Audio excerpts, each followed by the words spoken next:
सरकार पूरे तौर पर नौकरी दे रही है। युवक हैं वो भी हुए, उनसे भी हम आग्रह करेंगे कि देख लीजिए, अच्छे ढंग से काम करिएगा। अब धीरे धीरे जो लड़कियां पढ़ रही हैं तो सीधे 4.3 से घट के अब 2.9 पर आ गया। धीरे धीरे सबका तनख्वाह भी बढ़ाते हैं। आज शिक्षक अभ्यर्थी सुबह से ही अलग अलग हैशटैग के साथ अलग अलग जिले के शिक्षक अभ्यर्थी बिहार सरकार की कैबिनेट बैठक के पहले ट्विटर अभियान रखा, जिसे देखते हुए सभी शिक्षक अभ्यर्थी 7वें चरण की नोटिफिकेशन को लेकर ट्वीट कर रहे थे और नंबर 1 पर ट्रेंड कर रहे थे। लेकिन बिहार सरकार की कैबिनेट बैठक में शिक्षा विभाग ने शिक्षक अभ्यर्थियों को लेकर कोई भी चर्चा नहीं की। साथ ही आपको बता दें कि 22 सितंबर को सभी शिक्षक अभ्यर्थी एक बार फिर से पटना की धरती पर पहुंचने वाले हैं। भारी संख्या के साथ शिक्षक अभ्यर्थी एक बार फिर से पटना में जमा होंगे और सचिवालय का घेराव करेंगे। अपनी मांग को लेकर 7वें चरण की नोटिफिकेशन को जल्द से जल्द जारी करने को लेकर आपको बता दें कि बिहार में महागठबंधन की सरकार बनने के बाद उप मुख्यमंत्री ने बिहार के लोगों को रोजगार देने की बात कही थी, लेकिन सत्ता मिलने के बाद आज पहली बार बिहार सरकार ने नियुक्ति पत्र का वितरण किया, लेकिन शिक्षक अभ्यर्थियों के लिए किसी भी तरह की नियुक्ति पत्र का उन्होंने अपने संबोधन में जिक्र नहीं किया।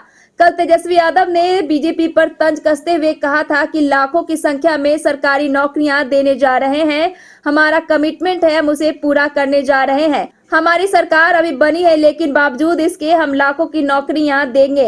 इधर आज हुए नियुक्ति पत्र वितरण के समय मुख्यमंत्री नीतीश कुमार ने युवाओं को नौकरी देने के बाद क्या कुछ कहा, आपको सुनाते हैं। माननीय मुख्यमंत्री जी ने भी, तेजस्वी जी ने भी बहुत सारी बातों की जानकारी दे दी है।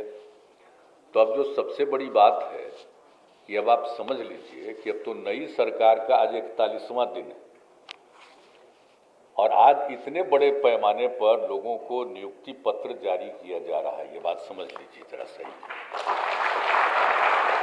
आप जान रहे हैं, हम शुरू से चाहते हैं कि अधिक से अधिक नियुक्ति हो।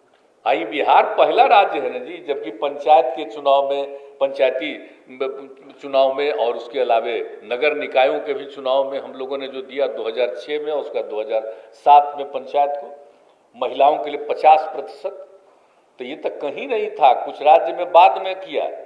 तो हम लोगों ने शुरू से किया और लड़कियों के पढ़ाने का जो काम किया, कितना कम लड़की पढ़ती थी, कहाँ जाती थी, जो समूचा काम उसके पोशाक के लिए, साइकिल के लिए सब काम शुरू किया।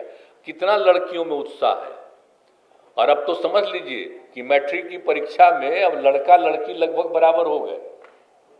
तो ये स्थिति अब हो रहा है और जो पूरा का पूरा, और अपने यहाँ का जो था प्रजनन दर कितना ज्यादा था, अब धीरे धीरे जो लड़कियां पढ़ रही हैं तो सीधे 4.3 से घट के अब 2.9 पर आ गया। अब उसके बाद होता रहेगा, बहुत तेजी से काम होगा। इसलिए महिलाओं की बहुत बड़ी भूमिका है। तो अब जो सरकारी सेवाओं में भी महिलाएं आती हैं, उन सब से कहेंगे कि किसी का इधर उधर बात मत सुनिएगा, बिल्कुल पूरे मजबूती के साथ काम करिएगा। और जितने हमारे युवक हैं वो भी हुए, उनसे भी हम आग्रह करेंगे कि देख लीजिए, अच्छे ढंग से काम करिएगा। अभी कहा जा रहा था कोई झूठ मूठ के पैसा देने की कोशिश करता है इधर उधर से, वो काम कभी मत करिएगा। सरकार पूरे तौर पर नौकरी दे रही है और देख रहे हैं कि हम लोग धीरे धीरे सबका तनख्वाह भी बढ़ाते हैं। तो अब जो मिल रहा है उसमें कभी नहीं सोचना चाहिए कि हम किसी तरह से इधर उधर का धंधा करें। इधर दूसरी तरफ बिहार सरकार के शिक्षा मंत्री प्रोफेसर चंद्रशेखर अभ्यर्थियों को नौकरी देने की बात पर भड़क जाते हैं।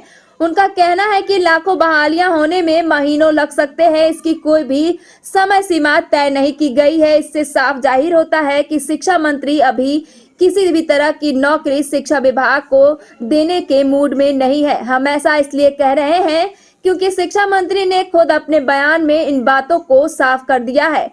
शिक्षा मंत्री के बयान से साफ हो गया है कि अभी शिक्षा विभाग, बिहार सरकार कोई भी नौकरियां देने के मूड में नहीं है।